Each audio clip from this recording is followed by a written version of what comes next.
San Diego religious leaders are coming together to address racial issues and how to heal from last week's murders inside the Emmanuel AME Church in South Carolina. Joining me with details are my guests, San Diego's National Action Network President, Reverend Shane Harris, and Vice President Bishop Cornelius Bowser. And I'd like to ask you both, and I'll start with you, Bishop. What are the members of your congregation saying about last week's shooting? Well, they say it's a horrible incident that happened, and most definitely impressed, especially with what happened in Charleston in the courtroom about forgiveness, because that's what we're about, repentance and forgiveness. And, you know, we talked about fear in our church, so no more fear, to try to remove that, and they agreed, you know, and I think before we had the service, there was, you know, when the incident first happened, there was a little fear, but after that, you know, and reassuring them that God is with us. And Reverend, you're shaking your head. Yes. Are you hearing the same things, or is it too soon to forgive? No, I don't think it's ever too soon. I think that you have to analyze the situation and be able to then forgive after you have looked at the in-depth situation. All right, Bishop Bowser, I know some of your response that I've been reading about this, the Charleston's killings, is that there's a system that's keeping racism in place. What kind of system are you talking about? I'm talking about the judicial system, and I'm talking about the legislative system. If you look at the laws that have been passed and how people of color are handled in the court systems, there's most definitely a systematic system in there. You know, if give a quick example, you know, gang laws with black and brown. You know, when you look at the prison system, 70% is black and brown in prison. So most definitely that system and the court systems. You know, what we heard in Charleston, the judge said that the perpetrator's family was a victim. We don't hear that when it's a black perpetrator, and we'd like to hear the same thing. I see. And Reverend Harris, now South Carolina has a long history of racial tension, of course, dating back to slavery and Confederatism.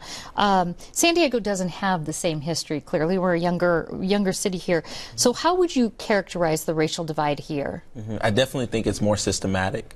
When you look at Charleston, or a place like Charleston down south, you get a lot of upfront, in your face kind of reaction to these issues. Here it's more systematic, it's hidden. When you look at our city, you see the beach, you see the palm trees, and it's a very relaxed city. We are a younger city, but we are very relaxed. But in reality, we do have a racial divide and issues systematically that sort of happen, like what Bishop Bowser is saying these issues are inner, they're more systematic, you don't see them, but they're happening. And I quite frankly would rather have the upfront in your face, because then at least I know where you stand. Here's a city where you really don't know where people stand. And I know I've spoken to a lot of people of color who said that they get pulled over a lot, things like that, subtle ways. Is that what you're talking about? I see. Now, Reverend Harris, or Bishop, let me ask you this. The focus of the National Action Network, what is that about?